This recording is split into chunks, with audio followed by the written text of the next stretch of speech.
Hello, if you're seeing this, it means I successfully recorded and delivered this banger just ahead of my trip to Grand Teton National Park, which I can't even really say with a straight face. I mean, it's no Lake Titicaca, but it definitely clears second place for most humorous toponym in the Americas. That really says a lot about how far we've come as a species that a French fur trapper saw these rugged, rocky peaks and was like, yeah, I'm thinking those look like titties. Mais Pierre, il y en a trois. Yeah, that's the other thing. There are three of them. There's the North Teton, the South Teton, the Grand Teton. I guess those fur trappers were watching Total Recall.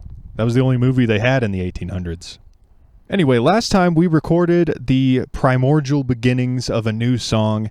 I want to get some bones on this thing and really have a nice song structure to work with. So that way I can think of like a melody and some lyrics while I'm on the road. So yeah, without further ado, let's just get inside and get to it. All right, here we are back in the project. Here's what it sounds like.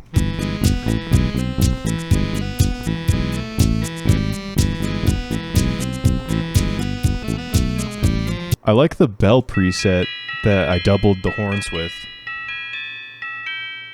I like the arrangement of it. I just want to turn this into like a full song, you know, get this thing to like 2 minutes or whatever. Something like that. Maybe a little longer. Let's go like 2:30. We could probably even just like copy and paste this so we have like a little template to kind of work with. We're still in demo mode, okay? I can copy and paste all I want. I think that's pretty good to work with. Let's take a listen to this. Okay.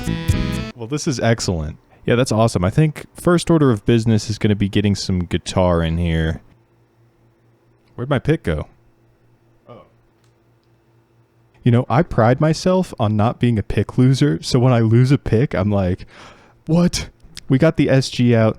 Reason being, I kind of want to play something really heavy because as it currently stands, our loop sort of sounds like some electro swing garbage. So I kind of want to exploit the weird time signature we've got going on in the hook to channel this song into kind of like a prog direction.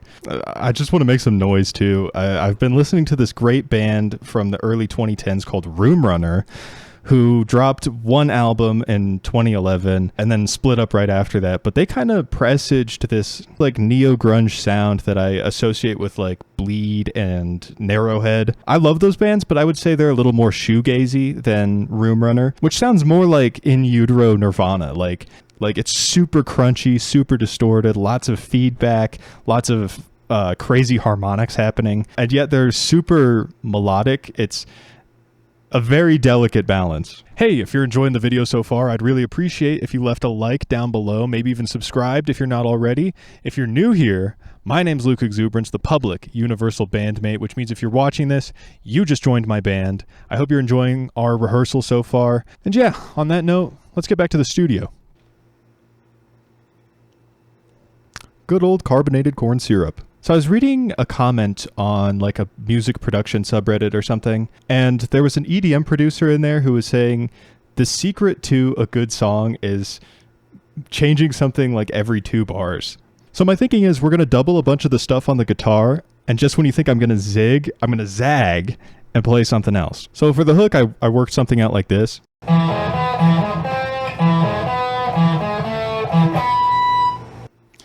Get like a harmonic in there. Of course, the next section is just kind of like this.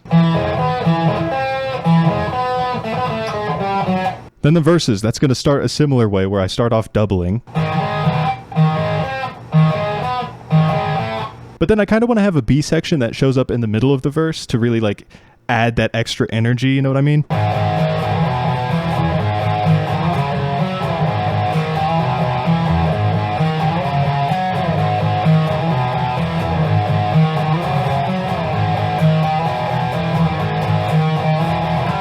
I'm really loving these harmonics.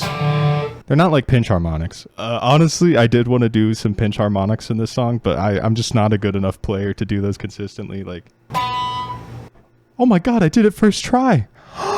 Hey, cheers to that, man. Anyway, I'm going to get this all recorded.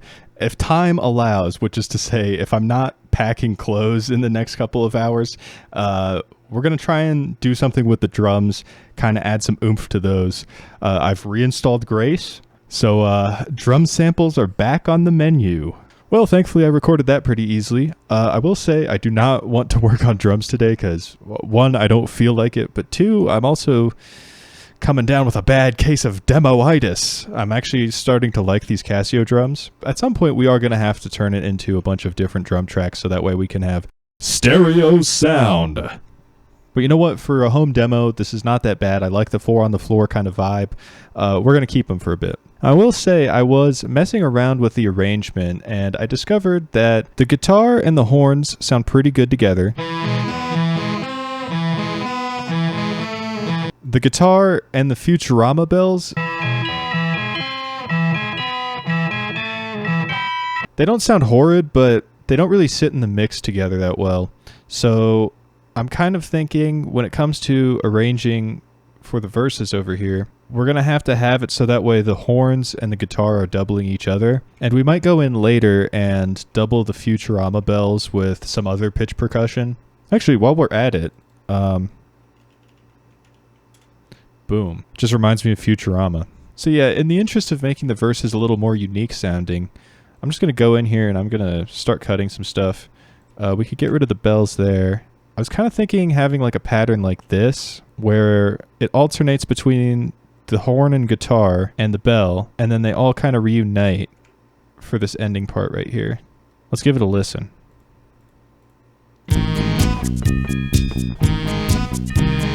Okay, never mind. The bells sound way too lonely. There is like a little life hack I know for double tracking that we could easily do right here. We're just going to duplicate this. You kind of just isolate repeating sections from each other and overlay them. Oh, we should call it Futurama 2. I'm just going to go in here and do that with the rest of these tracks. In the meantime, you know, how's everyone doing? Leave a comment down below. I hope August is treating everyone pretty well. I'm probably seeing a buffalo right now. Oh, I forgot to show this off. Yeah, I recorded a bridge. All I did was mute all of the tracks except the bells. I transposed the bass line onto guitar as palm muted power chords, so it sounds a little something like this.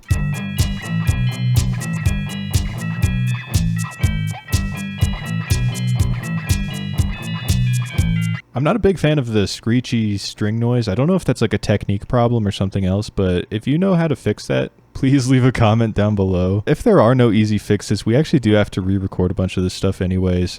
Like I said, we're in demo mode. Alright, I was messing around and I think I finally got something pretty good. I want to go tackle the second verse now. Why is Spotify open? Has that been open this whole time? I feel kind of guilty about using Spotify these days, I won't lie to you. Like both the band Shoo Shoo and King Gizzard and the Lizard Wizard have removed their catalog from Spotify. With good reason, to be honest. And it's not like this is the first time this has happened either. I remember when Neil Young took his stuff off of there, Steve Albini, which is kind of funny because right after Steve Albini died, they kind of shit on his memory by putting all of his stuff back up on Spotify, which, I mean, I wasn't complaining about, but it did kind of sour the taste of my beloved Big Black. I don't know, maybe I'll become a Soulseek guy. I actually do have some, like, rare songs on my computer. They're all just, like, a bunch of crummy MP3s. It's not like, I'm not out here, like, collecting rare flax. But yeah, maybe my library is worth sharing. I've debated what it means for the channel going forward, this whole like kind of Spotify business. Like, because on the one hand, it is true, you know, Spotify does not pay their artists. The CEO has some pretty dodgy politics. The nature of streaming kind of devalues music as a whole. And yet at the same time, no one will ever take you seriously as an artist if you aren't on Spotify. So I'm still kind of like debating whether we put these songs up on there. I kind of want to wait before deciding. We can decide once we have like a little EP ready. Until then, I'm just going to pretend this conversation doesn't exist, which maybe makes me an asshole, but let the record show I am anti-Spotify, but also a bugman rat boy consumer of the 21st century. I can't even believe it. I woke up today, I was like, there's no way I can make a whole video and pack all my things in the same day. And wow, I just did it. Hey, if you liked my shirt in this video, you should go to vertigohouse.shop. That's my brother's clothing brand. They made this dope-ass garment. So check them out. I've never really done an outro like this. I guess I'll play us out then. See you at the next rehearsal. Peace.